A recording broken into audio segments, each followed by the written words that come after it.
Under 7th lesson नाथवंडास पत्र।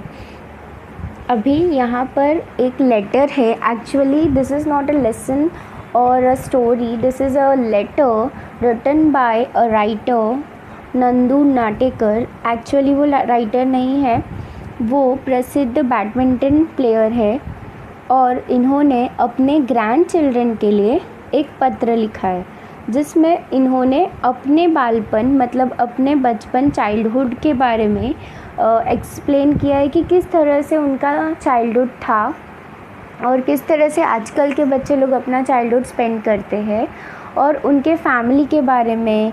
और even उन्होंने ये भी बताया है कि how exercise and physical exercise is important in our daily routine and even the importance of communication with our people, our friends and family is important. okay, and ये भी बोला है कि किस तरह से एक अच्छी चीज़ें सीखी जा सकती है और किस तरह से हमको ये बचपन से ही हैबिट्स इनकलकेट करना कितना ज़रूरी है। तो लेट्स स्टार्ट।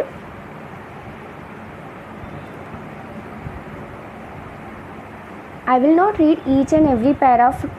ओके, हम एक्सप्लेन करती हूँ। जैसे जैसे हम जाएंगे आगे वैसे वैसे मैं बता दूँगी कि ये पैरा में क्या एक्सप्लेन करने की कोशिश की है। Let's see. प्रिय उद्धव, मेघा, मिहिका व जानवी, अनेक आशीर्वाद। मतलब यहाँ पर ये जो है वो ग्रैंड चिल्ड्रन है। किसके ग्रैंड चिल्ड्रन है? जिन्होंने ये पत्र लिखा है जो है नंदू नाटेकर। इन्होंने ये पत्र अपने ग्रैंड चिल्ड्रन के लिए लिखा है और ये अपने ग्रैंड चिल्ड्रन के नाम लेते हुए बोल रहे हैं कि अनेक आशीर्वाद। कितीदा तरी मनात येते की तुम्हा चौघां बरोबर बसून तुमच्याशी मनसोक्त गप्पा मारव्यात। मतलब बहुत मन में ऐसे आता है कि कभी तो आप लोगों के साथ बैठूं और आपके साथ बहुत सारा बात करूं, आपको बताऊं की माझे शाळे कॉलेजातील दिवस कसे होते ते सांगावे आणि पुस्तकांतून मित्रांकडून व शिक्षकांकडून मी काय काय आणि कसे शिकलो ये सब मुझे बताने का बहुत ही मन करता है तुम्हारे साथ बैठकर। इस वजह से मैंने ये पत्र के सहारे तुमको बात करने की और ये सारी चीज़ें शेयर करने की कोशिश की है। ऐसा ये फर्स्ट पैराग्राफ में लिखा है। ओके, आगे क्या लिखा है? पण प्रत्यक्षात तुमच्याशी बोलताना मोकळेपणाने मनासारखे बोलता येतच असे नाही, म्हणून मी तुम्हाला हे पत्र लिहावे। मी शिकायला सांगलीला होतो। मतलब वो कहाँ पर सीखे थे? सांगली एक विलेज है महाराष्ट्र में, वहाँ पर उनका शिक्षण हुआ था। वहाँ पर एक बहुत बड़ा प्लेग्राउंड हुआ करता था जिसमें वो लोगों को मतलब खेलने का मौका मिलता था। किन लोगों को? वो अपनी बात कर रहे हैं, अपनी चाइल्डहुड की बात कर रहे हैं, ठीक है। और ये शेयर किससे कर रहे हैं? वो अपने ग्रैंड चिल्ड्रन से कि मैं सांगली में रहता था, एक विलेज महाराष्ट्र में। वहाँ पर मेरे कॉलेज, मेरे स्कूल के सामने एक प्लेग्राउंड हुआ करता था जहाँ पर हम खेला करते थे। आगे क्या बोल रहे हैं? खूब मोठे मैदान होते आणि त्याजवळ एक बाग होते। मैंने वही बोला आप लोगों को कि वहाँ पर अलग अलग झाड़, पाऊस आला की त्यास चिंब भिजायचे। मतलब क्या क्या मज़ा उन्होंने किया अपने बालपन में, वही उन्होंने यहाँ पर डिस्क्राइब करने की कोशिश की है कि वो लोग ट्रीज़ क्लाइंब करते थे, एक दूसरे के साथ खेलते थे और बहुत ही अच्छा उनका चाइल्डहुड हुआ करता था। माझ्यापुरते बोलायचे तर मी अभ्यासामध्ये काही फारसा चांगलं नव्हता। इसका मतलब कि वो अभ्यास मतलब पढ़ाई लिखाई में इतने अच्छे नहीं थे, पर उनको खेलना पसंद था। मला खेळायला मात्र आवडायचे आणि बॅडमिंटनची आवड मला लहान वयात, मतलब बैडमिंटन खेलना उनको बहुत छोटे से, लहान वया का मतलब एज से ही उनको था। निरनिराळे चषक व ढाली घेतलेले माझे कितीतरी फ़ोटो तुम्ही पाहिले आहेत ना। इसका मतलब ट्रॉफ़ीज़, ठीक है। डिफरेंट टाइप्स ऑफ ट्रॉफ़ीज़ सर्टिफिकेट के साथ तुम लोगों ने मेरा फ़ोटो तो देखा ही होगा। इस तरह से वो अपने ग्रैंड चिल्ड्रन को क्वेश्चन पूछते हैं। सातत्याने परिश्रम, परिश्रम का मतलब मेहनत, और कंटिन्यूस मेहनत के साथ ही कोई चीज़ हमको हासिल होती है, ऐसे वो बताना चाहते हैं अपने ग्रैंड चिल्ड्रन को। आंतरराष्ट्रीय सामान्यात आपल्या देशाचे मी प्रतिनिधित्व केले मला अर्जुन पुरस्कार मिळालं। इसका मतलब क्या बोल रहे हैं वो, मैंने अपने कंट्री को इंटरनेशनल प्लेटफॉर्म में रिप्रेजेंट किया था और मुझे अर्जुन अवार्ड भी मिला था इस वजह से। और मैंने कई सारे अवार्ड एंड ट्रॉफीज़ जीते हैं। बट वो ये भी बता रहे हैं अपने ग्रैंड चिल्ड्रन को किस तरह से जीते हैं। वो बहुत एफ़र्ट डालकर और कंटिन्यूस एफ़र्ट्स डालकर, मतलब एक दिन मेहनत करके दूसरे दिन नहीं करना इज़ रॉन्ग। ओके, मतलब कंटिन्यूस मेहनत से ही कोई चीज़ अचीव कर सकते हो। इस तरह का सीख भी वो अपने ग्रैंड चिल्ड्रन को दे रहे हैं।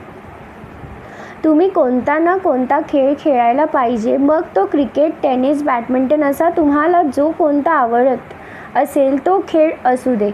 इसका मतलब कि कोई ना कोई गेम्स आपको खेलना ही चाहिए। अभी ये ऐसे क्यों बोले, मतलब वो ऐसा नहीं बोल रहे कि तुमको स्पोर्ट्समैन ही बनना है, ऐसे बोल रहे कि तुमको कोई ना कोई स्पोर्ट्स एक्टिविटी खेलना ही चाहिए। क्योंकि जब तुम कोई स्पोर्ट्स एक्टिविटी को खेलते हो और कोई भी खेल खेलते हो तो तुमको पता चलता है कि जब कभी कोई खेल खेलते हो तो हार और जीत इज़ पार्ट ऑफ लाइफ। मतलब आपको खेल से पता चलता है कि कभी जीत तो कभी हार होती है। इट डज़ंट मीन कि यू विल ऑलवेज विन और इट डज़ंट मीन कि you will always lose. Okay, तो आप जब हारते हो तभी ही आपको सीखने का मौका मिलता है। तो it is part of life. तो ये सारी चीज़ें तुम्हें एक गेम से सीखने को मिलती है। तो वही वो बता रहे हैं की ते खेळ आपल्याला शिकवतात, जिंकलो तर जिंकण्याचे आनंद ही मिळवून देतात। मतलब अगर हम लोग विक्ट्री होते, अगर हमारा विक्ट्री होता, हम जीत जाते हैं तो हमको उसकी खुशी भी होती है। और अगर हम हार भी जाते तो हमें उसका गम नहीं, हमें ऐसा सोचना चाहिए कि अगली बार जो हमने कमी थी लास्ट टाइम, तो वो कमी को हम पूरा कर अगली बार जीतेंगे। तो ऐसा जो चीज़ सीखने के लिए, एक्सपीरियंस करने का मौका आपको खेल खेलने से मिलता है। प्रत्येकाने दररोज थोड़ा व्यायाम, अभी व्यायाम के बारे में वो बोल रहे कि हर एक को व्यायाम मतलब एक्सरसाइज करना चाहिए। अगर टाइम मिले नहीं मिले, आपको टाइम निकालने के लिए आना चाहिए। जिस तरह से आप लोग खाना खाने के लिए टाइम निकाल सकते हो और अगर आपके सारे इम्पॉर्टंट कामों के लिए, देखो दोन्ही जेवणासाठी कसा बरोबर वेळ मिळतो। मी म्हणतो ते पटते का तुम्हाला? जर काहीच व्यायाम झाला नसेल तर आज वयाची मतलब वो बोल रहे हैं कि अभी जिस तरह से हम खाने के लिए टाइम निकालते हैं तो उसी तरह से हम लोगों को व्यायाम के लिए भी टाइम निकालना आना चाहिए। और अभी वो 66 इयर्स के होते हुए भी वो किसी भी तरह से खुद को व्यायाम के लिए टाइम निकालते हैं। पण तरी तुम्ही व्यायामासाठी तास 2 तास काढलेच पाहिजे। मतलब 1 या 2 तास व्यायाम एक्सरसाइज के लिए तुमको निकालना ही चाहिए। आयुष्यातील प्रत्येक गोष्ट शाळा मतलब हर एक चीज़ तुम्हें स्कूल और कॉलेज से सीखने के लिए नहीं मिलती। कोई चीज़ें हमको खुद में इनकलकेट करनी चाहिए और एक्सपीरियंस से ही मिलती है। इस तरह से लेखक इसमें अपने ग्रँड चिल्ड्रन को बताना चाहते हैं। तसेच प्रत्येक आयुष्यामध्ये देखील आपल्याकरिता चांगला काय आणि वाईट काय हे तुम्हाला करले पाहिजे। इसका मतलब कि तुम लोगों के बारे में पता होना चाहिए कि हमारे लिए क्या सही है और क्या गलत है।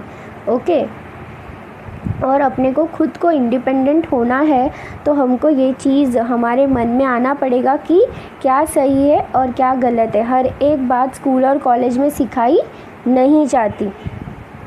अभी आगे ये भी बताते हैं कि आता आपल्या घरी बसल्या जागी हवी ती माहिती तुम्हाला ईमेल आणि इंटरनेटवरून मिल सकते। मतलब इंटरनेट का ज़माना आ गया है जहाँ पर हर एक लोगों से आप बात कर सकते हो घर बैठकर और हर एक चीज़ें आपको मिल जाती है इंटरनेट से। तो इसका मतलब ये नहीं कि आप लोग एक्चुअल रियल जो रिलेशन है अपने फैमिलीज़ एंड फ्रेंड्स से तोड़ दो और इंटरनेट के दुनिया में सिर्फ मैसेज के सहारे रहो। नो, ये भी बोलते हैं कि कुटुंबियांशिवाय असलेला आपला व्यक्तिगत संपर्क तुटू देऊ नका। इस तरह से